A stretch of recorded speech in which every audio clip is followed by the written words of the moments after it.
কান দিয়ে শুনে আরেক কান দিয়ে বের করা খুব সহজ। এজন্য মানুষ দেখবেন এক কান দিয়ে শুনে আরেক কান দিয়ে বের করে দিবে, কিন্তু মানুষের দিলে অন্তরের এক কান রয়েছে, ওইটা মানুষ সচরাচর ওইটা ব্যবহার করতে চায় না, মানুষ ওইটা দিয়ে শুনতে চায় না। কারণ যখন অন্তরের কান একবার লেগে যায়, অন্তরের কান দিয়ে যখন মানুষ শুনে ফেলে, তখন সেটা উপরের কান দিয়ে এক কান দিয়ে ঢুকিয়ে আরেক কান দিয়ে বের করার সুযোগ থাকে না। অন্তরের কানের যদি একবার লেগে গেছে, অন্তরের কান দিয়ে যদি কেউ একবার শ্রবণ করে ফেলছে, দেখবেন তার জিন্দেগি পরিবর্তন হয়ে গেছে।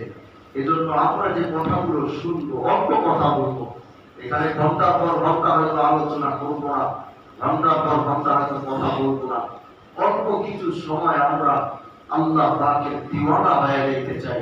এই অল্প এই যে একটা ঘন্টা, এই একটা ঘন্টা আমরা আল্লাহর জন্য বরাদ্দ করেছি।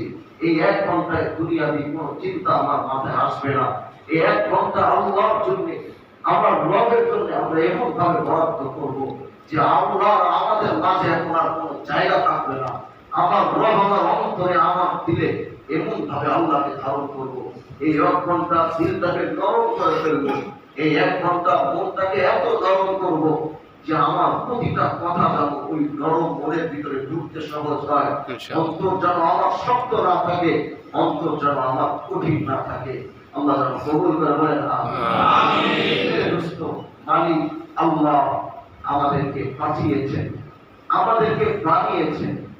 আমাদেরকে যখন তিনি সৃষ্টি করবেন, আমাদেরকে সৃষ্টি করার আগে এই আলোচনাটা তিনি তার ফেরেশতাদের কাছে করেছিলেন। আল্লাহ তার ফেরেশতাদেরকে বলেছিলেন, তার ফেরেশতাদেরকে ডেকে বলেছিল, বলে কি বলেছে, ওয়াইদ ক্বালা রাব্বুকা লিল মালাইকাতি ইন্নী জাইলুন ফিল আরদি খলিফা। আল্লাহ তার ফেরেশতাদের সামনে একটি ঘোষণা দিয়েছেন, আর ঘোষণাটা তিনি এমন ভাবে দিয়েছিলেন, তিনি প্রথম ধাক্কায় আল্লাহ আমাদের পদ মর্যাদাকে আকাশ চুম্বি নিয়ে গেছেন। বলে সেটা কিভাবে? আল্লাহ যখন ফেরেশতাদের সামনে আমাদের কথা উচ্চারণ করেছেন, তখন তিনি আমাদেরকে প্রথমেই খলিফা দিয়ে আমাদেরকে তিনি খলিফা ঘোষণা করেছেন। আল্লাহ আমাদেরকে খলিফা ঘোষণা করার পরে আমাদেরকে বুঝতে হবে এই খলিফা শব্দের অর্থ আর মর্যাদাটা কি। খলিফা অর্থ হচ্ছে প্রতিনিধি, খলিফা অর্থ হচ্ছে প্রতিনিধি। যদি মনে করেন আল্লাহ আমাদেরকে প্রতিনিধি বানিয়েছেন, খলিফা বানিয়েছেন, খলিফা যদি আরো সাধারণভাবে এই এই খলিফা শব্দকে আরো যদি ব্যাখ্যা করব, তাহলে দেখবেন বিভিন্ন জায়গায় বড় বড় হক্কানি পীরেরা থাকে, তারা দেখবেন বিভিন্ন এলাকায় একটা সনদ প্রদান করে খেলাফত দেয়, দেখছেন না? খেলাফত দেওয়ার পরে সেই এলাকায় তারাই কিন্তু যে আহলে হক পীরে খেলাফা নিয়ে যে এলাকায় তিনি থাকছেন, উনি কিন্তু ওনার প্রতিনিধিত্ব করতেছেন। ওনাকে যদি কেউ না পায়, তাহলে তার কাছে আসবে, তাকে বলবে, তার সমস্যার সমাধান করবে। যেটা পুরা বাংলাদেশে আমাদের অনেক খলিফা আছেন, যারা আমাদের প্রতিনিধিত্ব করে বিভিন্ন এলাকায়, বিভিন্ন গ্রামে, বিভিন্ন অঞ্চলে। বলে আল্লাহ তার এই বান্দা গুলাকে প্রথমেই এমন এক উপাধি দিয়েছেন, প্রথম ধাক্কায় তিনি বলেছেন, ওয়াইদ ক্বালা রাব্বুকা লিল মালাইকাতি ইন্নী জাইলুন ফিল আরদি খলিফা। আল্লাহ প্রথমেই ফেরেশতাদের কাছে আমাদেরকে বলেছে, আমি মানুষ সৃষ্টি করব যারা এই দুনিয়াতে আল্লাহর প্রতিনিধিত্ব করবে, যারা আমার খলিফা। সুবহানাল্লাহ। আল্লাহর এই বক্তব্য শোনার পরে, আল্লাহ পাকের এই ঘোষণা শোনার পরে কোরআন আমাদেরকে বলেছে ওই দিন ফেরেশতারা আমাদের নামে কি অভিযোগ করেছে।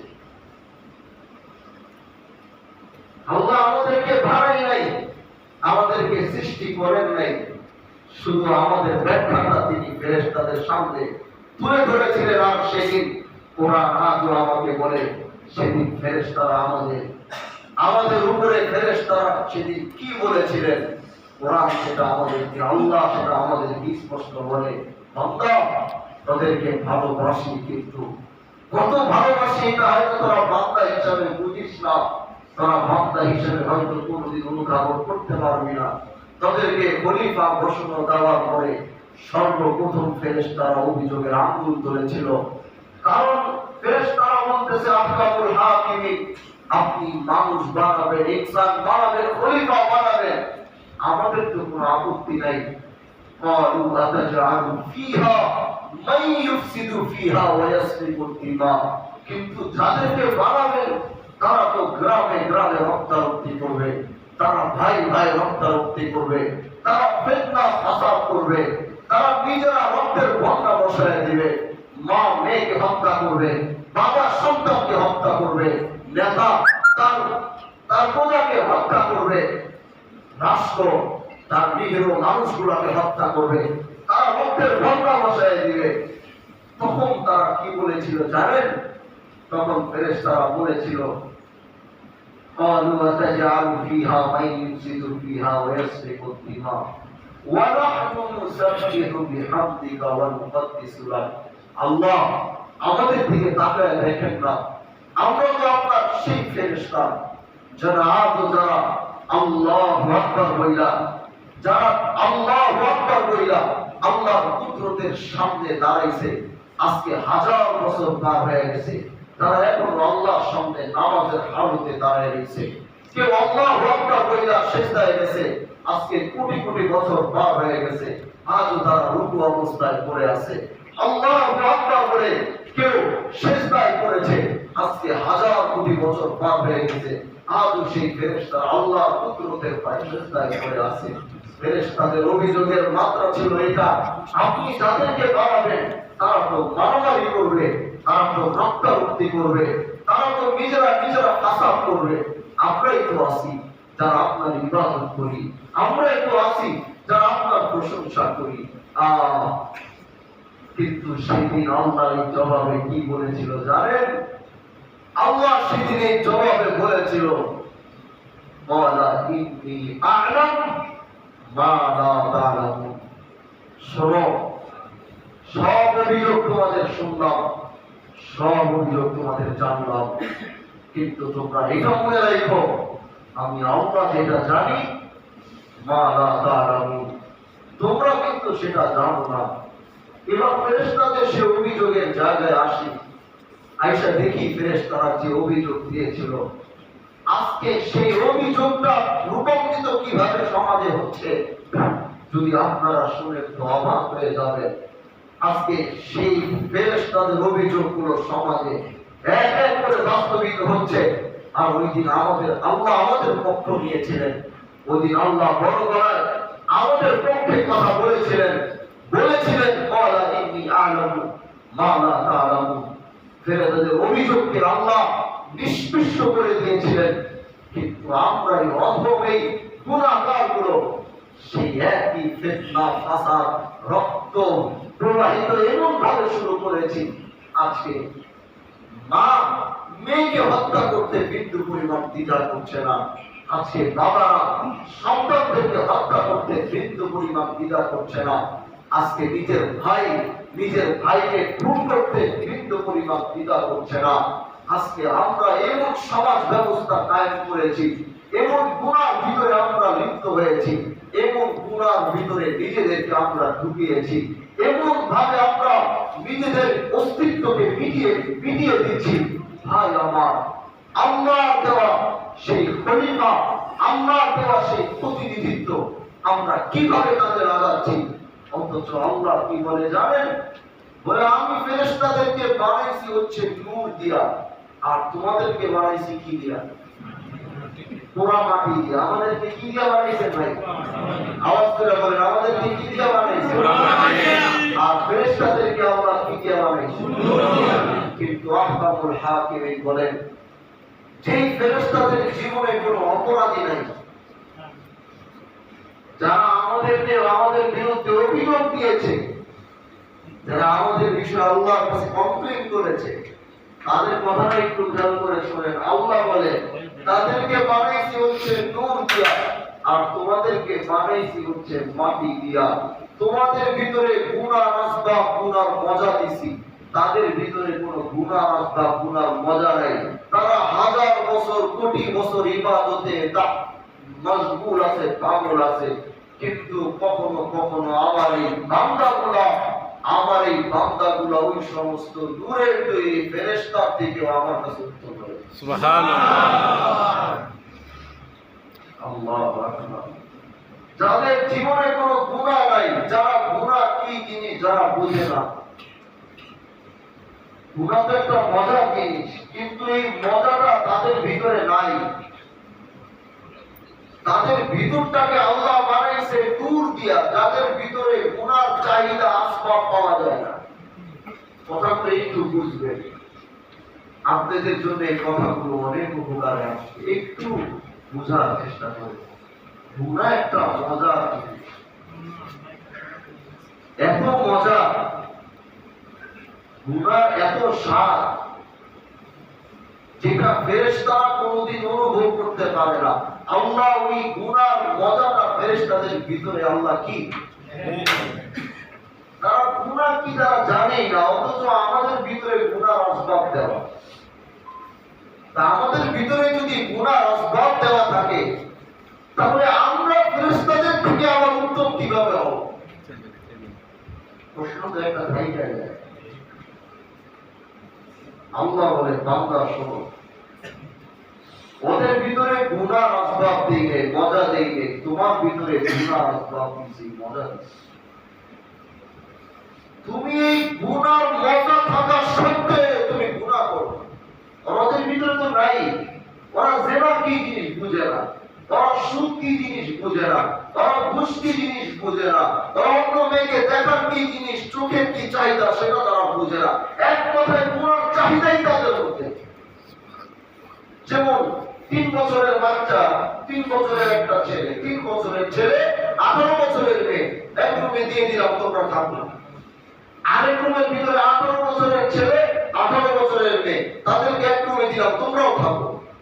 সকালবেলা পুরস্কৃত করা হবে, সারা রাত তারা এক ঘরে, 2 ঘরে 2, আর 3 বছরের ছেলে 18 বছরের মেয়ে এক ঘরে, আর এখানে তারা 18 বছর তারা এক ঘরে। এখন সকালে যদি পুরস্কৃত করে, তাহলে কাকে পুরস্কৃত করা হবে?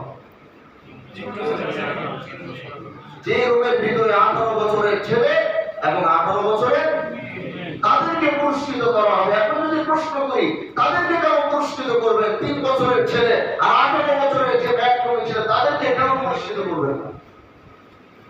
কারণ ওই 3 বছরের ছেলের ভিতরে গুনাহ সেই চাহিদাটাই তৈরি হয়। কথা বুঝতে পারছেন? 3 বছর ওই বাচ্চার ভিতরে জেনা কি জিনিস, 3 বছর ওই বাচ্চার ভিতরে জেনা কি জিনিস, সারা রাত একসাথে থাকার সেই মজা, সেই চাহিদাই তৈরি হয়। এজন্য পুরস্কার আপনি 18 বছরের সেই যুবক যুবতী দিবেন এই কারণে যে সে 18 বছরের যুবতী যৌবন থাকা সত্ত্বেও, গুনার মজা, গুনার চাহিদা, জেনার চাহিদা থাকা সত্ত্বেও তারা এক রুমে থেকেছে ঠিক, কিন্তু আল্লাহর ভয়ে তারা দুইজন দুই দিকে মুখ দিয়ে শুয়েছিল, দুইজন দুই দিকে মুখ দিয়ে তাকিয়েছিল, একজন আরেকজনের দিকে তাকায় নাই। তার ভিতরে গুনাহ থাকা সত্ত্বেও, রাতের বেলা এক রুমের ভিতরে থাকা সত্ত্বেও, সমস্ত চাহিদা মিটাবার সুযোগ থাকা সত্ত্বেও ওই 18 বছরের যুবক ওই মেয়ের দিকে তাকায় নাই, তার গায়ে হাত দেয় নাই, তার গুনার চাহিদা মিটায় নাই। এজন্য পুরস্কৃত করতে গেলে আপনি সে 18 বছরের যুবককেই করবেন। রাতে কায়নাত আসমানের মালিক আল্লাহ পাক একই কথা বলে, বান্দা তোর ভিতরে গুনার চাহিদা দিয়েছি, তোর ভিতরে ঘুষের চাহিদা দিয়েছি, জিনার মজা দিয়েছি, ফেরেশতার ভিতরে গুনার চাহিদা নাই, মজা নাই, সেই চাহিদা নাই। পুরস্কার দেওয়ার সময় আল্লাহ বলে, বান্দা তুই গুনাহ থাকা সত্ত্বেও গুনাহ করিস নাই, এজন্য তুই ফেরেশতার থেকে আমার কাছে বেশি।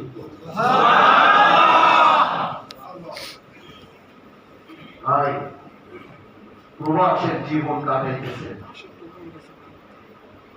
প্রবাসের জিন্দেগি কাটাইতেছে, প্রবাসের জিন্দেগি কত কষ্ট। কয়েকদিন আগে গত সপ্তাহে আমার এলাকায়, আমার এলাকায় সুস্থ মানুষ, আমরা জুমার নামাজ একসাথে পড়ছি। আমাদের ছোটবেলায় থেকে দেখলাম আমাদের খালি উনি চালাইতেন, আব্দুল খালেক ছিল তার নাম। ইয়াং মানুষ 5 ওয়াক্ত নামাজ পড়ে, সব দিন জুমার নামাজ একসাথে পড়ছি। 2 তালা নামাজ পড়তে আমি নামাজ পড়ছি, জুমার নামাজ পড়ে বিকাল বেলায় স্ট্রোক করবে। বিকাল বেলায় স্ট্রোক করার পরে তাৎক্ষণিক সময় নিল না, বা শিবচর গেল, ওইখান থেকে ঢাকা, ওই শিবচর থেকে যাওয়ার সময় পদ্মা সেতু পার করার সময় মারা গেছে, ঢাকা পর্যন্ত গেছে আবার। কিন্তু কথা হচ্ছে, কথাটা কেন বলছি একটু দেখেন, প্রভাস জীবন যে বলি, তখন তার ছেলে হচ্ছে সৌদি থাকে, বড় ছেলেটা, বড় ছেলের বয়স কত হবে, 24-25 বছর। বাবা সুস্থ, ইয়াং, সবকিছু হাড়ে রাখতে গেল, 1 ঘন্টার ভিতরে সবকিছু। এখন রাতের বেলা গোসল করায় পোলারে তো না, কোন দিকে কেউ সাহস নেই, কিন্তু পোলারে কোন দিকে সাহস পায় না, কেউ তো সাহস পায় না। তো আমি তখন লাশ গোসল করা লাশের সামনে দাঁড়িয়ে সবাই বলতেছে, সন্তানের তো জানাই তো, অন্তত বাবা মারা গেছে, ভিডিও কল হইলে তো তার বাবার চেহারা তো দেখাই তো, অথচ সন্তানকে রিড কইরা দেশ পাঠিয়েছে। আমাদের ফোনটা লাগাও, ভিডিও কল লাগাও। আমি তখন এই ভিডিও কল দিয়া ওই সন্তানটার ছেলেরা হয়তো 24-25 বছর হবে, ক্যামেরার এই পিঠে নিচে সর বাবার লাশ, আর আমি ফ্রন্ট ক্যামেরা দিয়ে কথা বলছি। আমরা কিভাবে বলবো যে ওর বাবা মারা গেছে? আমি ভাষাটা আমি কোনো জায়গা থেকে বুঝে আমি পাইতেছিলাম না। তারপরে কেমনে বলবো যে তোমার বাবা নাই, মারা গেছে? আমার জীবনের একটা প্রথম এক্সপিরিয়েন্স ছিল এটা। নিজের মানে ওর চেহারাটা দেখা, মানে ওরে বলতে পারো না যে তোমার বাবা মারা গেছে, এই কথাটা যখন মানে অনেক কষ্ট করে বলছি, কিন্তু এই কথাটা বলতে বলতে আমার মনে হয় যে পৃথিবীর সবচেয়ে বড় পাহাড় হয়তো আমার মাথার উপরে কেউ চাপাই দিচ্ছে। এটার নাম হলো প্রবাস জীবন, প্রবাস জীবন। এটার নাম হলো বিদেশের জীবন, যে জীবনে মা হাতের লোকমা দিয়া ভাতটা মুখটা চাইলে খাওয়া যায় না। আমি নিজে, আমি তো আসছি কয়েকদিনের জন্য, আল্লাহর কসম, আমার না আপনার থেকে বিদায় নেওয়া। কারণ 2 দিন আগে আমার এই এখানে মালয়েশিয়া আসার 3 দিন আগে আমার চাচি মারা গেছে। তো আমার কাছ থেকে যখন মালয়েশিয়ার বিদায় নিয়েছে, আমি তো চলে যাবো, আমি তো আসছি কয়েকদিনের জন্য। এই যে খালি যাবো, মা আমার থেকে বিদায় নিয়ে বের হয়ে মনটা দিয়ে কেমন লাগতেছে, আবার ঢুকছি আমার থেকে আবার আরেকবার বিদায় দিতে, রুমের ভিতরে গিয়ে দেখি যে আপনার মা হাওয়া ফিরে কাঁদতেছে। এটা না বলে আমি চলে যাবো, তারপরও সে সহ্য করতে পারতেছে না। আর আজকে আপনি 1 বছর হয়ে গেছেন এখানে, মাকে দেখতে পারতেছেন না, বাবাকে দেখতে পারতেছেন না। এটা না হলো প্রবাস জীবন। আর এই জীবনে যদি আল্লাহকে নিজের না বানাইতে পারলাম, হাজার বেদনার কষ্ট নিয়ে গুনাহ থেকে পাইলাম, আল্লাহকে যদি এই বিদেশে এসে যদি না আল্লাহকে নিজের করতে না পারলাম, তো কবে আল্লাহকে নিজের বানাবো? এখনই তো সময় গুনাহ থেকে বাইচা তাকে নিজের বানায় দেওয়া। এই সময় তো আপনি জীবনে আর কোনোদিন পাবেন না। এখন কান্নার ভিতরে বুকের মধ্যে যে ব্যথা হবে, এখন 2 হাত উঠায় আল্লাহর কাছে যাওয়ার ভিতরে যে একটা সুখ, এটা আপনি দেশে পাবেন না। এখন আপনার ভিতরে অনেক বেদনা, আপনার ভিতরে অনেক কষ্ট। এটাকে আপনি 2 ভাবে প্রবাসে কাজে লাগাইতে পারবেন। এক হলো আপনি আনন্দের জিন্দেগি করতে পারবেন, গুনার সাথে নিজেকে ডুবাই দিতে পারবেন, না হয় আপনি আল্লাহ ওয়ালা, আল্লাহ ওলি হয়ে যেতে পারবেন। 2টা রাস্তা দেশে আপনার কাছে। এখানে গুনাহ করলে আপনাকে বাধা দেওয়ার মতো কেউ নেই, এখানে জিনা করতে গেলে আপনাকে বাধা দেওয়ার মতো কেউ নাই, এখানে রাতের বেলা বাড়ি গিয়ে বিয়ার মদ খেতে গেলে বাধা দেওয়ার মতো কেউ নাই, এখানে অন্যায় কাজ করলে আপনাকে বাধা দেওয়ার মতো কেউ নাই। এখানে আপনার জন্য 2টা রাস্তা। এক হলো আপনি নিজেকে আল্লাহ ওয়ালা বানাইতে পারবেন, না হয় নিজেকে একজন সর্বোচ্চ জিনাকারী, সর্বোচ্চ মক্কর, সর্বোচ্চ গুনাহগার আপনি নিজেকে বানাইতে পারবেন। প্রবাসে 2টা রাস্তাই আপনার কাছে আছে। এখন আপনারা চিন্তা করেন, আপনারা কে কোন রাস্তা বেছে নিয়েছেন? আপনি জানেন আপনি কোন রাস্তা বেছে নিয়েছেন। আমার থেকে আপনার বিবেককে জিজ্ঞাসা করুন, আপনি কোন রাস্তা বেছে নিয়েছেন? আপনি নিজের জন্য সেই জাহান্নামের রাস্তাটা বেছে নিয়েছেন, না নিজেকে পবিত্র করে আল্লাহ ওয়ালা হওয়ার রাস্তাটা বেছে নিয়েছেন? এটা আপনি কারণ এই বয়স, যে বয়স আপনারা বিদেশে কাটান, এটা নিজের যৌবন, কিন্তু এই যৌবনকে আপনারা ধরে রাখতে পারেন না। নিজের মনের চাওয়া সেই গুণাগুলোর সাথে ফাইট যুদ্ধ আপনারা করতে পারেন না দেখে অনেক প্রবাসী অঝরে বিদেশের মাটিতে চলে যাচ্ছে। অথচ আপনি বিদেশে আসার পরে গিয়ে দেখেন আপনার বাবা ঋণের টাকা প্রতিদিন বাসায় এসে চাইতে চাইতে সে পাগল হয়ে যাচ্ছে। অথচ অনেক প্রবাসী ভাইদেরকে দেখেছি বাবা মা ঋণ করে দেশে পাঠানোর পরে সেই দেশে এসে নিজের জীবনটাকে উচ্ছৃঙ্খলার ভিতরে এমন ভাবে ডুবিয়েছে, সেখানে নিজে আনন্দে আছে, ওখানে বাবা মা হিংসা করতে করতে মরে যাচ্ছে। মানুষ সন্তান গুনাহ এমন এক জিনিস, এই গুনাহ নিয়ে আপনি কোনোদিন কোটিপতি হতে পারবেন না। মনে রাখবেন, এই গুনাহ নিয়ে কোনোদিন আপনি ভালো আশা, ভালো চাওয়া আপনি করতে পারেন না, আপনি পারবেন না করতে। গুনাহ এমন জিনিস যে প্রতি সেকেন্ডে ধাপে ধাপে আপনাকে মাটির সাথে মিশিয়ে দিবে, প্রতিটা কদমে কদমে আপনাকে মাটির সাথে মিশিয়ে দিবে, সম্মান ইজ্জত মাটির সাথে মিশিয়ে দিবে। দুনিয়া দুনিয়া আখিরাত, সেটা দুনিয়াতেও এবং আখিরাতে। আমি ওখানে বসে বসে তাদের সাথে বলছিলাম যে গুনাহ মুক্ত জিন্দেগি ভিতরে যদি আপনি 100 রিঙ্গিত কামাবেন, সে 100 রিঙ্গিতে আপনার স্ত্রী আপনার উপরে খুশি থাকবে, আপনার সন্তান আপনার উপরে খুশি থাকবে, আপনার বাবা মা আপনার উপরে খুশি থাকবে, কারণ ওই 100 রিঙ্গিতের ভিতরে আল্লাহ বরকত দিবেন। আর গুনাহযুক্ত হারাম সম্পদ দিয়ে খেয়ে দেখেন, গুনাহযুক্ত হারাম সম্পদ কামাই করে দেখেন, কামাই করতে পারবেন, বাতিল দেখতে পারবেন, টাকা উড়াইতে পারবেন, কিন্তু সেটার ভিতরে কোনো শান্তি, কোনো সুকুনের সীমা আপনি খুঁজে পাবেন না, শান্তি আপনি খুঁজে পাবেন না। সেখানে শুধু দেখবেন অশান্তি, লাভ, স্ত্রীর গালি, বাবা মার গালি, সমাজের গালি, মানুষ দেখবেন কেমন ব্যবহার করে, তাকে আপনি কামাইতে পারবেন হারামের সাথে, কিন্তু সেটা নিয়ে আপনি সুকুন আর শান্তি পাবেন। এখন আপনি নিজেকে জিজ্ঞাসা করেন, আপনি কোন রাস্তাটা বেছে নিয়েছেন প্রবাসে আসার পরে? প্রবাসে আসার পরে কোন লাইফটা আপনি বেছে নিয়েছেন নিজেকে একটু জিজ্ঞাসা করেন। আমরা বছরে একবার আসে আপনাদের সেই বিবেকগুলোকে একটু তুলে দেওয়ার জন্য, আপনাদের সেই পথটাকে একটু রুখে দেওয়ার জন্য, আপনাদের সেই পথের সামনে মুখটাকে এইভাবে বেঁধে বলতে ইচ্ছা করে, ভাই একটু দাঁড়ান, যে রাস্তায় আপনি হাঁটছেন সেই রাস্তা আপনার নয়, যে রাস্তায় আপনি হাঁটছেন এই রাস্তার শেষে, এই রাস্তার শেষে লাভ ছাড়ার কিচ্ছু থাকবে না, এই রাস্তার শেষে জাহান্নামের দরজা ছাড়ার কিচ্ছু থাকবে না। ভাবুন, আমরা আসি শুধু আপনাদের সেই রাস্তাকে ইউটার্ন দিয়ে এমন এক রাস্তায় চলানোর জন্য, কারণ আপনাদের হেদায়েতের মালিক না, ইন্নাকা লা তাহদি মান আহবাবতা ওয়ালাকিন্নাল্লাহা মান ইয়াহদি ওয়ালাকিন্নাল্লাহা ইয়াহদি মান ইয়াশা। আর ওদের মালিক তো আমরা না, হেদায়েতের মালিক তো আল্লাহ।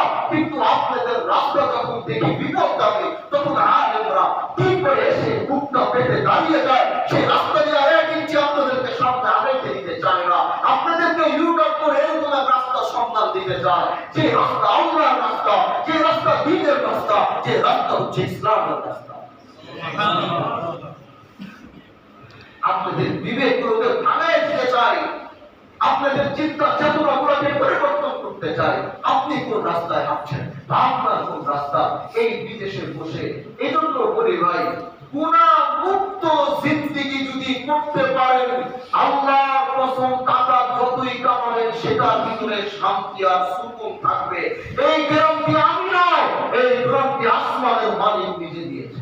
সুবহানাল্লাহ। বিশ্বাস না করলে করে দেখেন, বিশ্বাস না করলে কামায় দেখেন, বিশ্বাস না করলে একবার গুনাহ মুক্ত থেকে দেখেন যে আসলে আপনি এই কামায়ের ভিতরে শান্তি আর সুকুন পাচ্ছেন। সারাদিন আপনাদের ঠিক আছে, নামাজটা কি ঠিক মতো? নামাজ ও ইবাদত যেটাকে কোনোভাবেই ছাড়ার কোনো সুযোগ আমরা পাচ্ছি। আপনারা কাজে মুসলমান বেলায় কাজ বাদ দেন, বিছানায় শুয়ে থাকলেও কি নামাজের হুকুম আছে, শুয়ে থাকলেও তুমি নামাজ পড়ো, তো সেখানে তো আমি কাজের উসুল দিয়ে নামাজ আমি ছাড়তে পারবো না। তো এখন আপনি এই বিদেশের মাটিতে সংক্ষিপ্ত একটা ছোট্ট জীবন, কাজ, খাওয়া দাওয়া নামাজ আর ঘুম, এটা ছাড়া আপনাদের আর কোনো কাজ আছে? বা এটা ছাড়া কি আর কোনো কাজ আছে? এই ছোট্ট সময়টার ভিতরে আপনারা নিজেকে গুনার ভিতরে যদি না জড়ান, গুনাহ মুক্ত যদি রাখতে পারেন, তাহলে অল্প কিছু কামাবে, সেই কামাইয়ের ভিতরে সুকুন আর শান্তি আল্লাহ পাক রাখবে। এটাই হচ্ছে মূল কথা। এজন্য এখন আপনি চিন্তা করেন, আপনি কিভাবে জিন্দেগিটাকে একটু গুছাবেন, কিভাবে সুন্দর পথটাকে একটু সাজাবেন, সুন্দরভাবে নিজেকে একটু চালানোর চেষ্টা করবেন। আর যদি মনে করেন যে না, আমি গুনার সাথেই থাকবো, গুনাহ মুক্ত আমি হতে পারবো না, গুনার সাথে আমি জর্জরিত থাকবো, তাহলে আমরা বুঝাইতে পারবো, হুজুররা ওয়াজ করতে পারবে, বুঝাইতে পারবে, কিন্তু হেদায়েত যদি আল্লাহ পাক কোনোভাবে না দেয়, তাহলে আমাদের আর কিছু করার। এজন্য গুনাহ মুক্ত জিন্দেগি করার জন্য আমরা রাজি আছি তো ভাই? ইনশাআল্লাহ। গুনাহ মুক্ত জিন্দেগি করার জন্য রাজি আছি তো আমরা? ইনশাআল্লাহ। গুনাহ ছাড়া আমরা চলতে পারবো তো? ইনশাআল্লাহ। গুনাহ থেকে নিজেদেরকে বাঁচিয়ে চলতে পারবো তো? ইনশাআল্লাহ। এবার আসি আমরা দ্বিতীয় পয়েন্টে। প্রবাসের এই জীবনে আপনার ভিতরে অনেক কষ্ট আছে,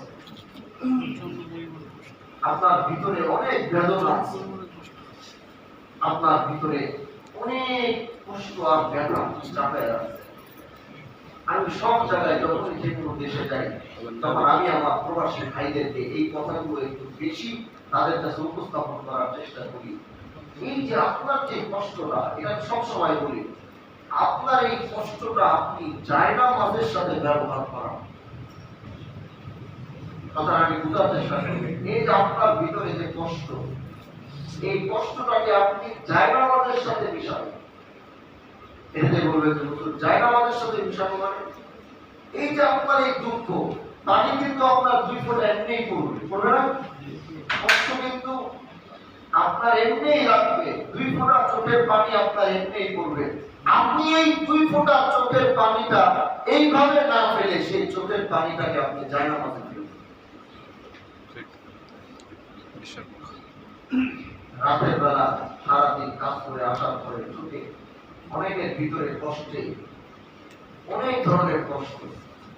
আল্লাহর কসম, আমি সবসময় বলি, এই কষ্টটাকে আপনি জায়নামাজের সাথে মানে আল্লাহর সাথে জড়ায় দেন। এই চোখের পানিটাও যেন আপনার দুনিয়ার জন্য না পড়ে। ওই জায়নামাজের ভিতরে যদি আপনি চোখের পানিটা ফেলতে পারবেন, আল্লাহর কসম, আপনার মনের যে চাওয়া, এই চাওয়াটা যদি এই জায়নামাজের ভিতরে আপনি ফেলতে পারবেন, জায়নামাজের ভিতরে 4 ফোঁটা পানি যদি আপনি ফেলতে পারবেন, আল্লাহর কসম, আপনার এই মনের কষ্ট, এই মনের দুঃখ জায়নামাজের ভিতরে যদি আপনি শেষ করতে পারবেন, তাহলে এই ভিড়ের কথা জানে কে? আল্লাহ। আপনি কেন কাঁদতেছেন আল্লাহ জানে না? বলে জানে কিনা? আপনার মনে কি কষ্ট, এটা কি আল্লাহ জানে না? জানে। এই যে মনের যে কষ্ট আর মনের চাওয়াটা যদি আল্লাহর সাথে জড়ায় ফেলতে পারেন, আর আল্লাহ যদি আপনার এই চোখের পানিটাকে কবুল করে নেয়, আল্লাহ যদি আপনার এই চোখের পানিটাকে কবুল করে নেয়, আল্লাহ যদি আপনার এই চোখের পানিটাকে কবুল করে নেয়, আপনারা কি লাগবে বলেন? কি লাগবে আপনারা? যেটা আপনি দুনিয়ায় কারোর কাছে হাত পেতেও পাবেন না, যেটা দুনিয়াতে আপনি কারোর সাথে জড়ায়ও পাবেন না, কারোর পিছে ঘুরেও পাবেন না। কারণ আমি সবসময় বলি যে তুমি আল্লাহকে নিজের বানায় নাও, আল্লাহ তোমার হয়ে যাবে। তুমি একটা কোনদিন চেষ্টাই করো নাই আল্লাহকে নিজের বানানো। তুমি কোনদিন এই পরিশ্রমটা করো নাই যে আল্লাহকে কেমনে নিজের বানানো যায়। তোমার চাওয়া হচ্ছে ফ্যাক্টরির উপরে কাজ না করলে আমি টাকা পাবো না। তোমার চাওয়া হচ্ছে ওই দোকান না চালাইলে টাকা কামাইতে পারবো না। তোমার চাওয়া হচ্ছে দুনিয়ার ফ্যাক্টরির ভিতরে, কিন্তু তুমি কোনদিন মন থেকে এটা চাও নাই যদি আমি আল্লাহ হয়ে যাই, যদি আমি আল্লাহ হয়ে যাই, আল্লাহ আমার হয়ে যাবে। আর আল্লাহ যদি আমার হয়ে যায়, আসমান भी हमारे हैं। अगर अल्लाह যদি আমার হয়ে যায়, जमीन भी हमारे हैं। अल्लाह যদি আমার হয়ে যায়, जन्नत भी हमारे हैं। अल्लाह যদি আমার হয়ে যায়, হাসর কি वो मैदान भी हमारे हैं। আরে তুমি তো শুধু দুনিয়ার উপরে ভরসা করছো, দুনিয়ার ফ্যাক্টরির উপরে ভরসা করছো। চাকরি না করলে আমি রিঙ্গিত কামাইতে পারবো না, দোকান না চালাইলে আমি রিঙ্গিত কামাইতে পারবো না। দুনিয়া দুনিয়া গতিতে চলবেই, কারণ তুমি যার পিছনে দৌড়াইতেছো তাকেও কে চালাইতেছে? আল্লাহ। বলো না, তুমি যার পিছনে ঘুরতেছো তাকেও কে চালাইতেছে? আল্লাহ। তার মানে যদি তাকে তুমি নিজের বানায় নিতে পারো তাহলে তো দুনিয়া তোমার হয়ে যাইতেছে। এই সামান্য বিষয়টা মানুষকে আমরা বুঝাইতে চাচ্ছি। এজন্য আল্লাহকে নিজের বানানোর চেষ্টা কখনো করেন নাই, কিন্তু আপনি চাকরি খোঁজার চেষ্টা করেছেন। আল্লাহকে নিজের বানানোর চেষ্টা আপনি করেন নাই, দোকান চালানোর জন্য চেষ্টা করেছেন। আল্লাহকে নিজের বানানোর চেষ্টা করেন নাই, দুনিয়াকে নিজের বানানোর চেষ্টা করেছেন। এই জন্য আমরা অনেকেই দিশেহারা, এদিকে সেদিকে পাগল হয়ে যাচ্ছি। আর যারা আল্লাহকে নিজের বানাইছে, যারা আল্লাহকে নিজের বানাইছে, তারা দুনিয়াও পাইছে, তারা আখিরাত পাইছে। আপনি যদি শুধু দুনিয়া চান, আপনি দুনিয়া পাবেন। আল্লাহ আপনার উপরে জুলুম করবে না, ওয়ালাকিন কানু আনফুসাহুম ইয়াযলিমুন। আল্লাহ কার উপরে জুলুম করে? আপনি যদি দুনিয়া চাবেন, আপনি দুনিয়া পাবেন, কিন্তু দুনিয়া পাবেন, আল্লাহ পাবেন না। যদি আল্লাহকে পান, আল্লাহকে চান, আল্লাহকে নিজের বানাবেন, দুনিয়াও পাবেন, আখিরাত। তাহলে আমরা আল্লাহকে কেন নিজের বানাইতে পারি না? আপনার এই কষ্ট দূর হয়ে যাবে। বিশ্বাস না করে আল্লাহকে একবার নিজের বানায় দেখেন। আপনার এই মেহনত, আপনার এই কষ্ট এত পরিমাণে দূর হবে, আপনি শুধু আল্লাহকে নিজের বানান। মনের ভিতরে যে উৎফুল্লতা থাকবে, মনের ভিতরে আল্লাহ যে শান্তি, রহমত, এক সালামত ফেলে দেবে। হাজারো পরিশ্রম করবেন, কষ্ট মনে হবে না। হাজারো পরিশ্রম করবেন, গায়ে লাগবে না। ভিতরে সুকুন আর শান্তি বাতাস বইতে থাকবে যদি আপনি আল্লাহকে নিজের বানান। এই চেষ্টাটা আপনার করতে হবে যে আমার রব, আমার মালিক, আমার আল্লাহকে আমার বানাইতে হবে। আমি যদি আল্লাহ হয়ে যাব, তাহলে আল্লাহ আমার হয়ে যাবে। এটা হচ্ছে আপনাদের একটা প্রবাসের সবক, এই জিন্দেগির সবক, এই মালয়েশিয়ার হায়াতের জিন্দেগির সবক। এখানে থাকতে থাকতে আমি আল্লাহকে আবার বানাবো, এই চেষ্টাটা করতে পারবেন ইনশাআল্লাহ। দুই নাম্বার ভাই, নিজেকে সমস্ত গুনাহ থেকে আমরা কি করব? হেফাজত করবো। সেটা চোখের গুনাহ হোক, সেটা হাতের গুনাহ হোক, সেটা পায়ের গুনাহ হোক, সেটা লজ্জা স্থানের গুনাহ হোক, সেটা কানের গুনাহ হোক, সেটা যেই ধরনের গুনাহ হোক, সেই গুনাহ থেকে নিজেকে কি করবো ভাই? পারবো তো ইনশাআল্লাহ? নিজেকে সেই গুনাহ থেকে পবিত্র রাখতে পারবো তো ইনশাআল্লাহ? এবং আমরা যারা আরেকটা বিষয় একটু খেয়াল রাখতে হবে, যে বিষয়গুলো আমরা বেশি সামনে পাই, কথাগুলো একটু ক্লিয়ার করি। আপনাদের হয়তো সবসময় পাবো না, এই কথাগুলো খুব জরুরি। আমরা সমাজ নিয়ে চলি, তো সমাজের সমস্ত বিষয়গুলো আমাদের সামনে আসে, আমরা দেখি। যারা আমরা প্রবাসের জিন্দেগি কাটাই, তাদের একটা জিনিস মাথায় রাখতে হবে। কথাটা একটু ক্লিয়ার করবো, কিন্তু মনে করবেন না, হ্যাঁ, কিন্তু বুঝার জন্য। মানে আপনাদের এখানে অনেক কিছু আছে, সেগুলো বুঝাইতে হয়। এই বিষয়গুলো আপনাদের জন্য জরুরি। আল্লাহ পাক আমাদেরকে অনেক তৌফিক দিয়েছে, ক্ষমতা দিয়েছে। সবচেয়ে বড় কথা হচ্ছে বাংলাদেশের ইকোনমি ধরে রাখছেন আমাদের প্রবাসী ভাই, এটা হলো সবচেয়ে বড় কথা। এটার উপরে কোনো কথা, বাংলাদেশে যে ইকোনমি আজকে যে ফল করতো, সেই ফলটা একমাত্র বাংলাদেশের এত বেশি প্রবাসী থাকার কারণে আজকে এই বিষয়টা কি ফল করতে পারে। বাংলাদেশ তার ইকোনমি যেভাবে হোক সেটাকে সে ধরে রাখছে, এবং বাংলাদেশ তার মর্যাদা নিয়ে, তার সম্মান নিয়ে এখনো মাথা উঁচু করে বাংলাদেশ বেঁচে আছে। সেটা একমাত্র আপনাদের কারণ। কিন্তু আমরা যারা প্রবাস জিন্দেগি করি, তাদের সাথে আমার একটা বিষয় করছে, আপনারা যখন দেশে থাকেন বা দেশে যান, আল্লাহু আকবার, কথাটা একটু ক্লিয়ার করবো, কিছু মনে করবেন না। এই যে প্রবাসের লাইফ আপনারা কাটান, একটা কথা মনে রাখবেন, নিজের যে লাইফ থাকে প্রবাসে আমরা যারা থাকি, আপনি আগে একটা স্টেটমেন্ট রেডি করবেন। বাবার প্রেশারে পড়ে, মার প্রেশারে পড়ে আমার যে এখন বিয়ে করতেই হবে, আমার যে এখন বিয়ে চলতেই হবে, কারণ একটা বিষয় হলো বিয়ে করা আমরা আলহামদুলিল্লাহ ভালো বিষয়, গুনাহ থেকে বাঁচার জন্য। আমরা কি করি ভাই? গুনাহ থেকে বলেন না ভাই, কি করি? বিদেশে আমরা যারা আসি, বিদেশে যারা আমরা থাকি, অধিকাংশ কিন্তু আমাদের দেশে গেলে যদি আমরা বিবাহ বন্ধনে আবদ্ধ থাকি, তাহলে কিন্তু দেখা যায় আমাদের দ্বারা গুনাহটা কি হবে? বলেন না, আমরা যদি বিবাহ বন্ধনে আবদ্ধ থাকি, তাহলে সবসময় আমাদের একটা কাজ কিন্তু ব্যাকটেরিয়া আমার সাথে একটা কাজ করতেই থাকবে দেশের সাথে। আমার ভাই আমার ফোন দিবে, ভিডিও কল দিবে, তার সাথে একটা কথা বলতেছি, একটা আলোচনা চলতেছে আমারও ভিতরে। আর বিদেশে থাকলে আমি দেখছি যে বইয়ের প্রতি সেটা ভালোবাসাও আলহামদুলিল্লাহ কি থাকে, বেশি থাকে না আলহামদুলিল্লাহ, বেশি থাকে। তো বিবাহ যদি কারো করা সম্ভব হয়, যদি মনে করেন যে না আমরা নিজেকে গুনাহ থেকে বাঁচানোর জন্য, স্ত্রীর হক তো আপনি আদায় করবেন, সেটা তো আপনার আদায় করতেই হবে। সবার তো আর স্ত্রী বিদেশে নিয়ে আসা সম্ভব হয় না, কিন্তু কখনো যদি আপনার দেশে যাওয়া সম্ভব হয়, টাকা যে নষ্ট করেন, এই যে বিভিন্ন জায়গায় ঘুরে ফিরে টাকাটা নষ্ট করেন, বিভিন্ন খাতে নষ্ট করেন, বিভিন্ন জায়গায় আড্ডা মেরে নষ্ট করেন, এই টাকাগুলো সেই জায়গায় ব্যয় না করে এই টাকাগুলোকে আপনারা সংগ্রহ করবেন। আপনার স্ত্রীর একটা হক আপনার জন্য কিন্তু বাংলাদেশে অপেক্ষা করতেছে, এটাও কিন্তু আপনার কি মাথায় রাখতে হবে। আমরা অনেক কাছে বিয়ে করে আসছি, যে অনেক কমপ্লেন আমার কাছে আসছে, বিয়ে করে আসছে, বিয়ে করে এই তালিকা আমার কাছে ভরে গেছে। আমার কাছে তো অভিযোগের তালিকা আছে, একটা একটা করে ধরি, এর মধ্যে অভিযোগের তালিকা ভরে গেছে। তো বিয়ে টিয়ে করে প্রবাসে গেছে, প্রবাসে যাওয়ার পরে আর কোনো খবর নেই। কি ভাই আছে নাকি? আমার এরকম কেস আছে যে বাচ্চা আছে, একটা দুইটা করে বাচ্চা রাখা আছে, বাচ্চা রেখে ফাইলা ফেলে এই যে প্রবাসে আসছে, আসার পরে না স্ত্রীর খবর নিছে না কোন বাচ্চা আজকে মাসের কে বড় মাস পার হয়ে গেছে, বছর কে বছর পার হয়ে গেছে, তার দেশে না স্ত্রীর ফোন দিয়ে না খরচ না কিছু না।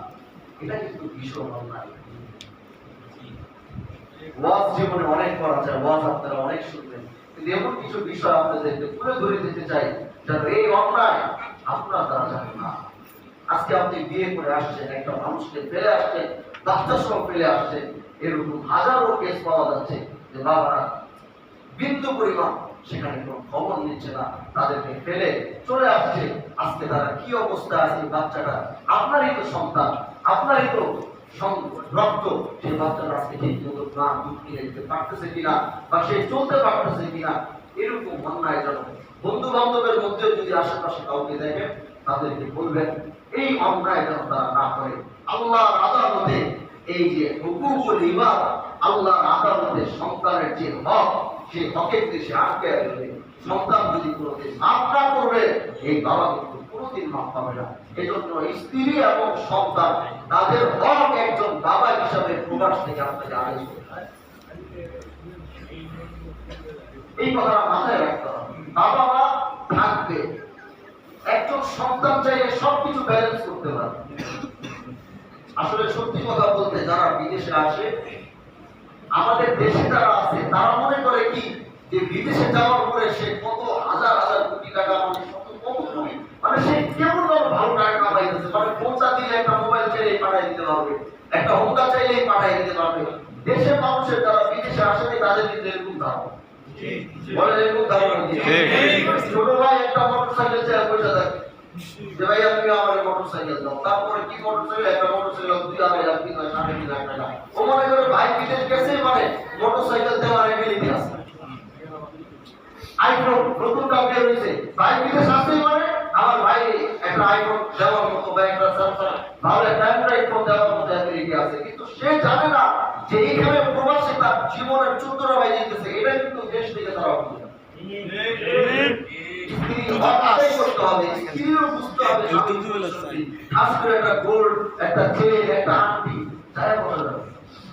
আমি যেমন সবসময় বলি, আমি যখন এখানে কেউ সাউথ আফ্রিকাতে ছিলেন কিনা জানি না, আমি যখন সাউথ আফ্রিকাতে ছিলাম, এখানে তো আপনারা খুব ভালো আছেন ভাই, অন্তত একটা ভালো বাসার মধ্যে থাকেন, রান্না করার একটা জায়গা থাকে, বাথরুম করার একটা জায়গা থাকে। সাউথ আফ্রিকার মানুষ কন্টেইনার আছে না, কন্টেইনার তো চিনেন, এই কন্টেইনারটা বিভিন্ন গ্রামের ভিতরে লোকেশন করে ওঠাকে, লোকেশনের ভিতরে এই কন্টেইনার গুলোকে তারা বাসা বানায়।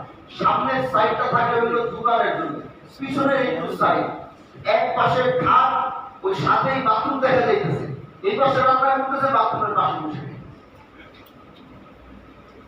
কন্টেনারের ভিতর থেকে চাইলে বের হওয়া যায় না, আমরা 5 টাকা 10 টাকার জন্য বাইরে ফেলতেছি। কন্টেনারের ভিতরে লোহার ভিতর মনে করে সে ওই সরকারি জেলে নাই, কিন্তু পার্সোনাল জেলে আছে। চাইলে বের হওয়া যায়, সপ্তাহে একবার বের হয়, কোনো মতো মাল মিলাই নেই তো ঢুকে, বাস ঢুকছে তো ঢুকছে, আর এটা থেকে বের হয়। এটা হচ্ছে প্রবাসী জীবন। এজন্য আমাদের দেশেও যারা থাকে এরা আপনাদের এই পরিশ্রমটা, যেটা আমরা এসে সচক্ষে দেখি, এই পরিশ্রমটা নিজের বাবা সন্তানেরটা দেখে নেয়, নিজের স্ত্রী স্বামীটা দেখে নেয়, নিজের ছোট ভাই বড় ভাইটা দেখে নেয়। এই না দেখার কারণে তারা মনে করে যে বিদেশ চাইলে সে দিতে পারবে, কিন্তু এখানকার যে পরিশ্রম, এখানে তো তাও ভালো মেডিস আর মামিরা আল্লাহু আকবার। দুপুর বেলা তো এখন কাজরা বন্ধ করে দিচ্ছে, দ্বিতীয় 4টা বন্ধ করে কাজ করতে যায় না, এক সময় তো কাজ হইতো।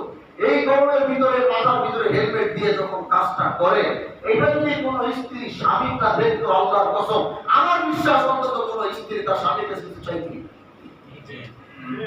বলতো, আপনার যেমন ভালো জানতে বলতে চাইছেন, আমার কোনো চাওয়া পাওয়া, আপনি যে আমাদেরকে মাসে টাকা দিয়ে খাওয়া চাওয়াই রাখতেছেন, এটাই বেশি, এর থেকে বাইরের কোনো চাওয়া পাওয়া আপনার কাছে আমার নাই। আপনাদের এই কষ্টটা দেশের মানুষ বিদেশ না করে, বিদেশে না আসে, তারা আপনাদের এই পরিশ্রমটা তারা কিন্তু ঠিক মতো বুঝতে পারে। এজন্য সন্তান হিসেবে বাবা মা, স্ত্রী, পুত্র, সন্তানের হক আপনার আদায় করতে হবে, এটা তো আপনি করবেন, এটা স্বাভাবিক। কিন্তু আপনার মনে রাখতে হবে, কোনো কারণে যেন আপনার দ্বারা আপনার স্ত্রী, আপনার সন্তানের হক, বাবা মার হক যেন কোনোভাবে আপনার দ্বারা ক্ষতি না হয়, আপনার দ্বারা যেন তাদের হকের বিষয়ে কোনো ঝামেলা না হয়।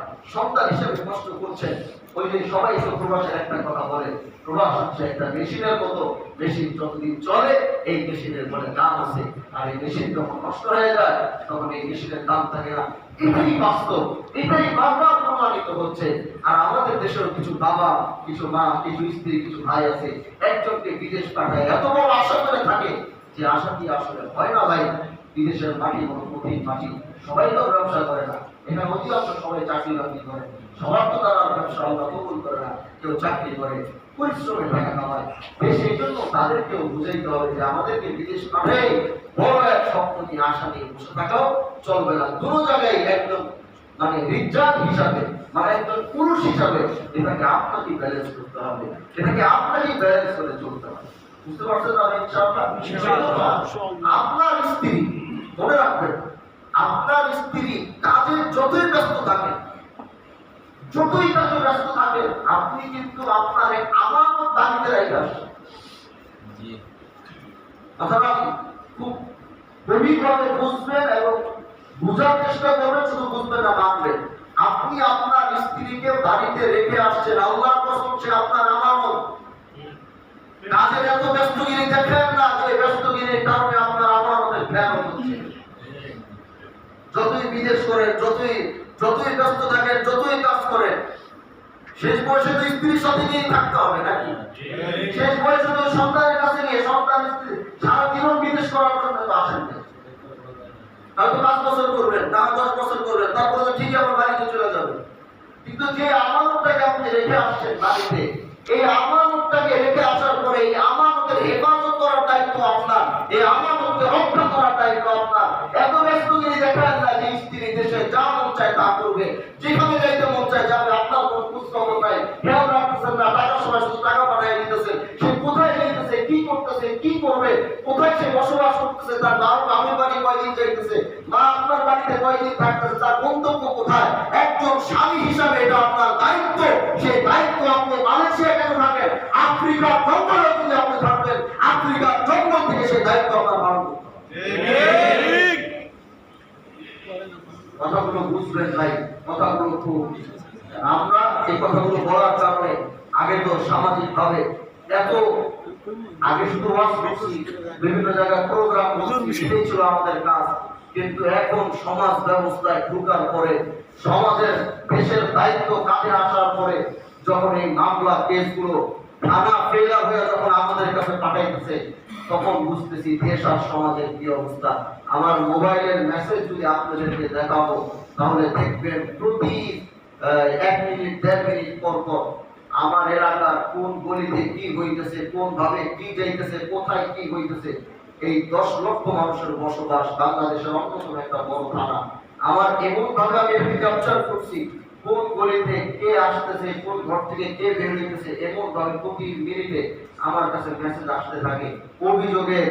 এই অভিযোগগুলো দেখতে গিয়ে এই বিষয়গুলো দেখলাম, তখন মনে হয়েছে যদি কখনো প্রবাসে যাব, প্রবাসে যাওয়ার পরে আমার প্রবাসী ভাইদেরকে এই বিষয় ওয়াজ অনেক হবে, কিন্তু অনেক বিষয় আছে যেগুলো ওয়াজের সাথে একটু বুঝাইতে হয়, এগুলো আপনাদেরকে বলা জরুরি মনে করেছিলাম।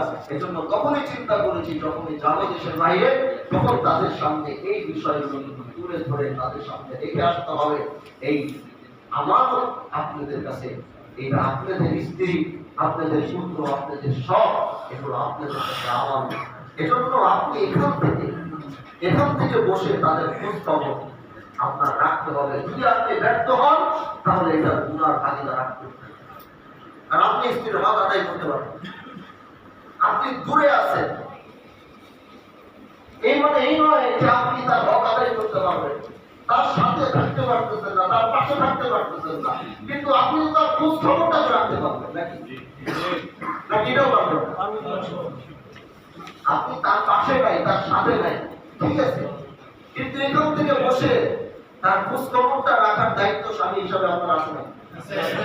বলেন আছে নাকি ভাই? অবশ্যই আছে। আর এটা না করার কারণে এখন আমাদের দেশের সমাজে অপরাধ বেড়ে গেছে। বিশ্বাস করেন ভাই, আমি আপনাদেরকে এত খোলামেলা বলতে পারবো না, আমার মতে সম্ভব না, এত খোলামেলা আলোচনা করতে পারবো না, কিন্তু কি ভয়ঙ্কর রূপ যে সমাজে ধারণ করছে, এটা আমি আপনাদেরকে এভাবে আমি বলতে পারবো না, বুঝতে পারবো। আপনাদেরকে ঠিক করতে হবে, নিজেদেরকে ঠিক করতে হবে, এবং নিজেদের পারিবারিক কন্ট্রোলটা প্রবাস থেকেও নিজেকে চালাতে হবে। যদি আপনারা এটা না করেন, এখন তো আমাদের সবাই কাটতেছে, এক সময় যে কাঁদতে কাঁদতে জীবনের চোখের পানি ফেলতে ফেলতে জীবনের বছরগুলো কাটা যাবে, কিন্তু ওই সময় কাঁদলে যে সময়টা নষ্ট করছেন এখন, ওই সময় যতই কাঁদলেন তখন সেই কাঁদলে আর কোনো লাভ হবে না। আপনাদের অনেক কষ্ট জানি, কিন্তু এই কষ্টের পরও এটা আপনার দায়িত্ব। এই দায়িত্ব যদি আপনি ধরে না রাখতে পারবেন, তাহলে কান্না ছাড়া আপনার কপালে কিছু থাকবে না। এখন আমরা সমাজে এই জিনিসটা বর্তমানে দেখি, এই অভিযোগে অভিযুক্ত করে গোটা সমাজ ধ্বংস হয়ে যেতেছে। প্রবাসের ভাইরা আত্মহত্যা করতেছে, জানেন কিনা জানি না, তারা এই কষ্ট নিতে না পাইলা পরিবারের এই খবর শুনে এই সমস্ত জিনিসরা বিদেশে তারা আত্মহত্যা করে ফেলছে, তাদের জীবনটাকে মিলিয়ে দিচ্ছে। এক অপরাধের কারণে কয়েকটা জীবন ধ্বংস হয়ে যেতেছে, এদিক দিয়ে ও ধ্বংস করে ছেলেমেয়েরা এদিক হয়ে যেতেছে, না শেষ। আপনি কতদিন চালাইতে দিবেন? কিভাবে চালাইতে দিবেন? কিভাবে সম্ভব ভাই? এগুলো চোখের সামনে থেকে হয়রান হয়ে গেছে। এজন্য আপনি দায়িত্বশীল হিসাবে দায়িত্ব জায়গা থেকে আপনার এটাকে ঠিক রাখতে হবে, যতই কষ্ট হোক। এটা আপনি পারবেন, আমাদের বিশ্বাস পারবেন ইনশাআল্লাহ। তাদের সবসময় খোঁজ খবর রাখবেন, বিশেষ করে নিজের স্ত্রী, নিজের পারিবারিক যারা আছে তাদের খোঁজ খবর রাখবেন, যতই ব্যস্ত থাকেন তাদের সাথে যোগাযোগ করবেন, তাদের সাথে কথা বলবেন। এই বিষয়গুলো আমরা আপনার আমাদের বুঝার মতো তৌফিক দান করেন। আলোচনা শেষ পর্যায়ে আমরা এখন দোয়া করবো, তার আগে আপনারা আমার জন্য খাস করে দোয়া করবেন, দেশ ও জাতির জন্য দোয়া করবেন। আপনারা প্রবাস থেকে দেশ যেভাবে চালিয়ে যাচ্ছেন, প্রবাস থেকে দেশকে যেভাবে সামনের দিকে নিয়ে যাচ্ছেন, আল্লাহ পাকের কাছে অন্তরের অন্তঃস্থল থেকে আপনাদের জন্য সবসময় দোয়া রইল। বিদেশের এই মাটি, আল্লাহ আপনাদের এই মাটিতে সমস্ত আসমানি জমিনি বালা, রাস্তার দুর্ঘটনা, অ্যাক্সিডেন্ট সব কিছুর হাত থেকে যেন আল্লাহ আপনাদেরকে হেফাজত করে। হাজারো ব্যস্ততার মধ্যে আপনারা থাকেন, এই থাকা সত্ত্বেও আজ এখানে কোরআনের এই মজমায় এসে আপনারা একটু সময় দিয়েছেন, মন খুলে আপনাদের সাথে একটু কথা বলতে পেরেছি, মন খুলে আপনাদের সাথে একটু আলোচনা করতে পেরেছি, এটা আমার অত্যন্ত ভালো লেগেছে। জানি না হায়াতের কতদিন বাঁচবো, জানি না কতদিন, হয়তো আমি সবসময় বলি জীবনের শেষ বয়ান যখনই আলোচনা করি, নিজের জীবনের শেষ আলোচনা মনে করি আলোচনা করি, মনে হয় যে দ্বিতীয়বার আর আসতে হয়তো পাবো না। হাত্তা ইয়াতি একটা জ্ঞাতি, কারণ আমি জানি না কবে আমার মৃত্যুর ডাক আসবে, আপনিও জানেন না কবে আপনার ডাক আসবে। এজন্য আল্লাহ কখন তাকে কোন সময় নিয়ে যাবে, ওই যে হুজুর বয়ানে যেটা বললেন 5টা বিষয়, এরা কেউ জানে না। এর মধ্যে হচ্ছে কে কখন মৃত্যুবরণ করবে আর কোথায় মৃত্যুবরণ করবে, এটা আল্লাহ ছাড়া কেউ বলতে পারে না। হয়তো জীবনের শেষ মোলাকাত আজকে হতে পারে, হয়তো আগামীতে আমি আসবো, হয়তো এখানে অন্য কেউ হয়তো থাকবে না। এটাই হচ্ছে জীবন, আর এটাই হচ্ছে ফয়সালা। আর আল্লাহর ফয়সালাকে মেনে নেওয়াই হচ্ছে আমাদের ইমান, আমাদের দায়িত্ব। এজন্য হয়তো জানি না আগামীতে আর কোনো কিছু দেখা হবে কি হবে না, বেঁচে থাকবো কি থাকবো না। আল্লাহ যেন আমাদের সবাইকে নেক হায়াত ও হায়াতের ভিতরে বরকত দেয়। আমরা যেন আবার কোরআনের এই মজমায়, দ্বীনের এই মজমায় আমরা যেন সব সময় মিলিত হতে পারি। আল্লাহ সেই পর্যন্ত আপনাদেরকে সুস্থ রাখুক এবং নেক হায়াত ও হায়াতে তাইয়্যিবা দান করুন। এবং বেশি বেশি করে আপনারা দেশের জন্য দোয়া করবেন। দেশ আমার, আমি যেখানেই থাকি আমি বাঙালি, আমি যেখানেই থাকি আমি বাংলাদেশি, আমার পরিচয় আমি বাঙালি। এজন্য আমার এই পরিচয় কোনোভাবেই আমার দ্বারা যেন ক্ষুণ্ণ না হয়। আমার মতো একজন বাংলাদেশির কারণে হাজার বাংলাদেশির বদনাম যেন না হয়, আমার একটা অপরাধের কারণে হাজার মানুষের যেন ভোগান্তি ভুগতে না হয়। আপনারা জানেন বাংলাদেশের মানুষ বিভিন্ন দেশে কাজে কর্মের জন্য যায়। আপনারা এরকম কোন অপরাধ আপনারা করবেন না যে এক অপরাধের কারণে পুরা দেশের মানুষের ওই কান্ট্রিতে ঢুকা বন্ধ হয়ে গেছে। এরকম বিগত দিনে এরকম অপরাধ এবং ভুলগুলোর কারণে আমরা দেখেছি হাজার হাজার লক্ষ লক্ষ মানুষকে আপনার একটা ভুলের কারণে এই একটা ভুলের কারণে লক্ষ লক্ষ মানুষ কষ্ট করেছে। একটা ভুলের কারণে গোটা দেশের মানুষ কষ্ট করেছে। এই যে আপনারা দেখেছেন মাঝখানে আরব আমিরাত 7 থেকে 8 বছর তারা টোটাল টুরিস্ট ভিসা বন্ধ করে দিয়েছিল। কেন? সেখানে মার্ডার করে ওনার এই ফ্রিজের ভিতরে ভরে রাখছে। বাস বাঙালি ওই দেশের মানুষকে মারছে। বাস এই একজনের একটা ভুলের কারণে 7 থেকে 8 বছরের লক্ষ লক্ষ বাঙালি আরব আমিরাতে থাকতে পারে। এই জন্য ভাই আমার, আপনি এরকম কোনো ভুল করবেন না যে ভুলের কারণে গোটা বাংলাদেশিকে এটা ফেসতে হবে। ভাই আপনি মনে রাখবেন, আপনি বাঙালি হয়ে আপনি দেশের বদনাম করেছেন, বাঙালি হয়ে বিদেশের গভর্নমেন্টের কাছে গোটা জাতিকে বদনাম করেছেন। বাংলাদেশের নাম নতুন করে তারা কলঙ্কিত খাতার ভিতরে লিখে রাখবে, আর বাঙালি দেখলে তারা তুচ্ছ তাচ্ছিল্য করবে। আমাদের অপরাধের কারণে আমাদেরকে দেখলে তারা মিসকিন করবে, গরিব বলবে, অপরাধী বলবে, মার্ডার বলবে। তারা আমাদেরকে দেখলে ভিক্ষা দিবে, আমাদের পাশে দেখলে সরিয়ে দিবে, আমাদেরকে বাসায় কাজ দিবে না, আমাদেরকে অফিসে কাজ দিবে না, আমাদেরকে নিজের পার্সোনাল সেক্রেটারি হিসেবে রাখবে না, আমরা কাজ করতে গেলে আমাদেরকে ভাড়া দিবে। এই এক দুজনের কারণে গোটা গভর্নমেন্ট এমপ্লয়ারের ভিতরে আমাদের বদনামগুলো ছড়িয়ে যায়। এজন্য একজন বাংলাদেশি, আপনি একজন বাঙালি, এই নামকে ক্ষুণ্ণ রাখার জন্য, এই মাথায় এই বাংলাদেশের নামকে উঁচা রাখার জন্য, এই ওলি আউলিয়া দেশ, ৫৬,০০০ বর্গ মাইলের এই দেশ, আপনি যেখানেই যান পৃথিবী, আপনি বাংলাদেশি হিসাবে দেশের নাম আপনার দ্বারা যেন ক্ষুণ্ণ না হয়। দেশের নাম আপনার ধরে রাখতে হবে। আপনার কারণে যেন দেশকে মানুষ রেসপেক্ট করে, আপনার কারণে মালয়েশিয়াটা যেন বাংলাদেশকে ভালোবাসে। আপনি এমন কিছু করবেন মালয়েশিয়াটা বাংলাদেশিদেরকে আরো উৎসাহিত করে তাদেরকে রাখবে, তাদেরকে আসতে দিবে, ভিসা জটিলতা তাদের জন্য সহজ করবে। গভর্নমেন্ট যেন এরকম আপনাদের কাজ, আপনাদের ব্যবহারে গভর্নমেন্ট যেন এরকম চিন্তা করে না এরা আসতে চাই, এদের জন্য সহজ করবো, এদের টাকা আরো ভিসা রিপ্লেসমেন্ট করতে গেলে টাকা এদের কমানো যায়, এমন কিছু কাজ আপনারা করবেন দেশের কাছে। কারণ মালয়েশিয়াতে আছে, মালয়েশিয়ার গভর্নমেন্ট পর্যন্ত যেন আপনাদের ব্যবহার, আপনাদের চলাফেরা, আপনাদের কাজের অভিজ্ঞতা সবকিছু তারা যেন মুক্ত হয়ে তারা যেন বাংলাদেশকে ভালোবাসে, বাংলাদেশ থেকে আরো সুযোগ সুবিধা দেয়। এটা আপনাদের কাছে আপনারা প্রত্যাশা করি। পারবো না ইনশাআল্লাহ? বলেন পারবো না ইনশাআল্লাহ? আমার কারণে যেন আমার দেশের নাম বদনাম না হয়, আমার কারণে যেন বাংলাদেশের নাম শুনতে পতাকার ভিতরে বদনাম না হয়, আমার কারণে ৫৬,০০০ বর্গ মাইলের বদনাম না হয়, আমার কারণে আমার দেশকে যেন কাজে না যায়, আমার কারণে আমার দেশকে যেন তুচ্ছ তাচ্ছিল্য না করে, আমার কারণে আমার দেশকে যেন গালিগালাজ না করে। আমার দেশে এই মান সম্মান ইজ্জত আমাকেই ধরে রাখতে হবে, এক একজন বাংলাদেশিকে ধরে রাখতে হবে। আমাদের ইনশাআল্লাহ আমাদের সবাইকে ভালো রাখুন। আমার জন্য কাজ করে দোয়া করবেন।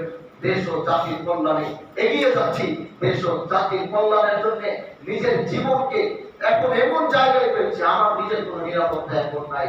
মানুষ আমাকে সবসময় বলে নিরাপত্তা বাড়ান, নিরাপত্তা বাড়ান। আল্লাহু খায়রুল হাফিজা ওয়া হুয়া আরহামুর রাহিমিন। আমরা তো আল্লাহ থেকে নিরাপত্তা নিয়ে চলি, এজন্য আমরা কোনদিন ভয় করি না দেশ ও জাতির কল্যাণে বড় এক সংগ্রামের দিকে এগিয়ে যাচ্ছি, দেশের জন্য, মানবতার জন্য, ইসলামের জন্য, দেশের মানুষের অধিকার ফিরিয়ে দেওয়ার জন্য।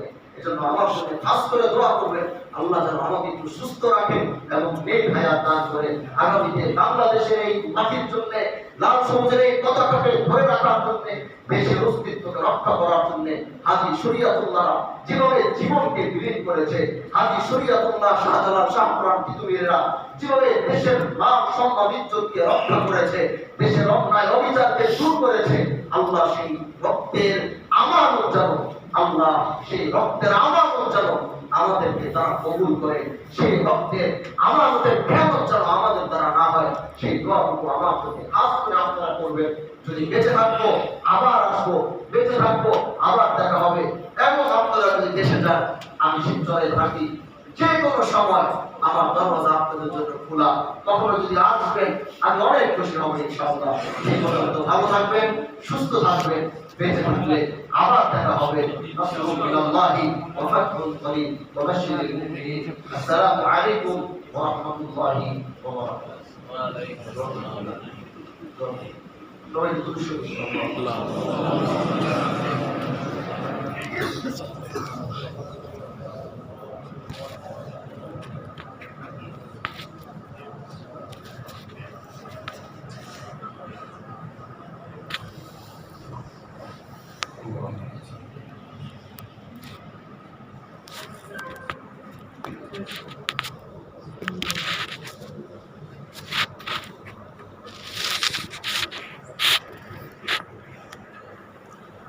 الحمد لله رب العالمين والعاقبة للمتقين والصلاة والسلام على أشرف الأنبياء والمرسلين وعلى آله وأصحابه أجمعين. ربنا ظلمنا أنفسنا وإن لم تغفر لنا وترحمنا لنكونن من الخاسرين. لا إله إلا أنت سبحانك إني كنت من الظالمين. اللهم إنك عفو كريم، اللهم إنك عفو كريم تحب العفو فاعف عنا. اللهم إنا نسألك الجنة، اللهم إنا نسألك الجنة، اللهم إنا نسألك الجنة ونعوذ بك من النار، ونعوذ بك من النار، ونعوذ بك من النار، ونعوذ بك من النار. لا إله إلا الله الحليم الكريم، لا إله إلا الله الحليم الكريم. سبحان الله، سبحان الله، سبحان الله رب العرش العظيم. على الله أحكم الحاكمين رب العالمين. আসমানের মালিক, জমিনের মালিক, কুল কায়নাতের মালিক আমার আল্লাহ।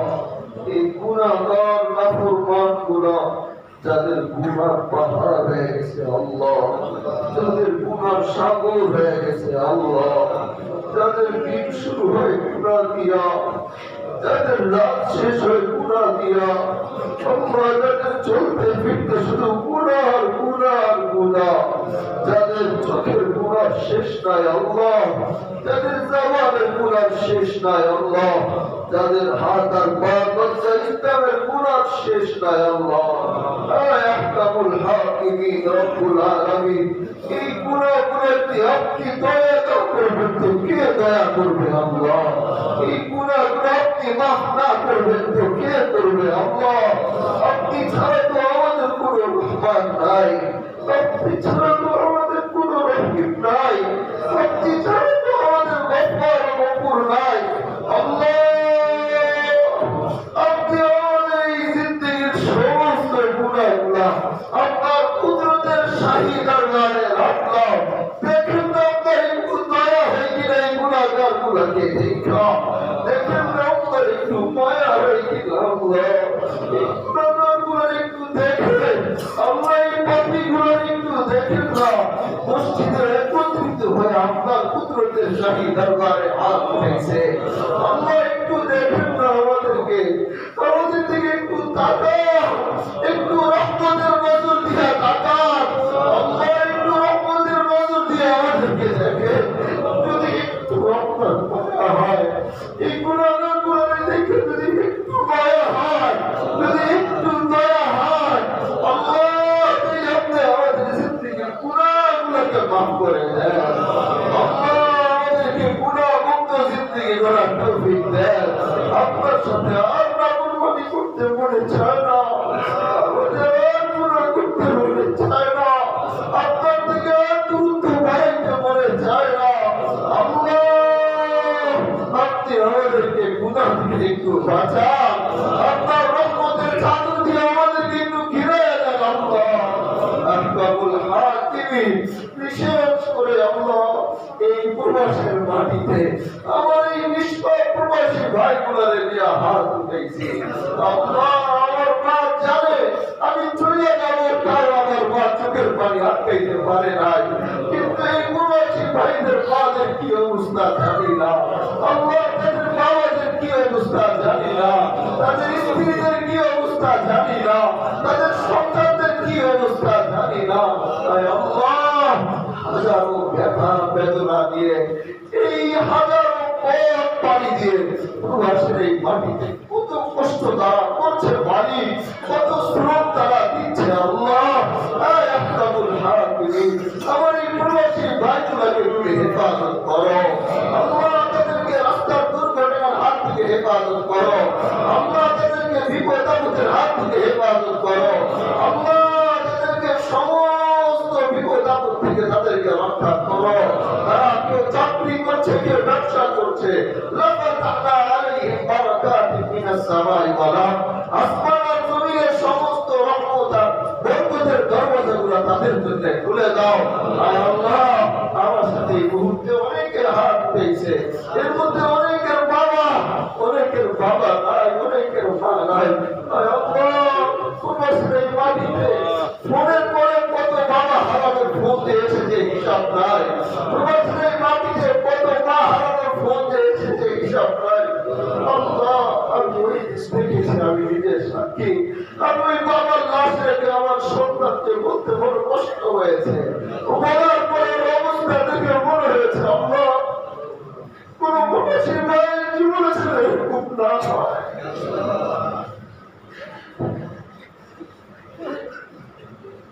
কত আশা নিয়ে তারা বিদেশে থাকে, কত স্বপ্ন নিয়ে বিদেশে থাকে, মা হারা সংবাদ হয়তো বড় কষ্টে আমি নিজের চোখে উপলব্ধি করেছি আল্লাহ। আজকে কত সন্তান বাবা হারাইছে, মা হারায়া প্রবাস থেকে আজকে আমার সাথে হাত মিলিয়েছে আল্লাহ। সেদের ভিতরে অনেক ব্যথা, অনেক কষ্ট।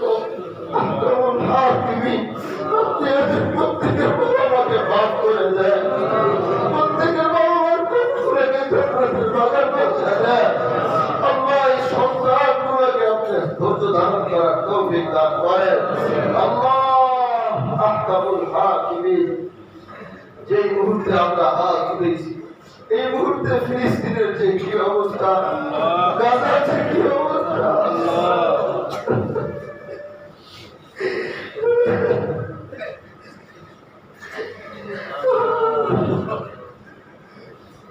না খেয়ে মনে মনে দেখি কেমন মাঠে জমা করবে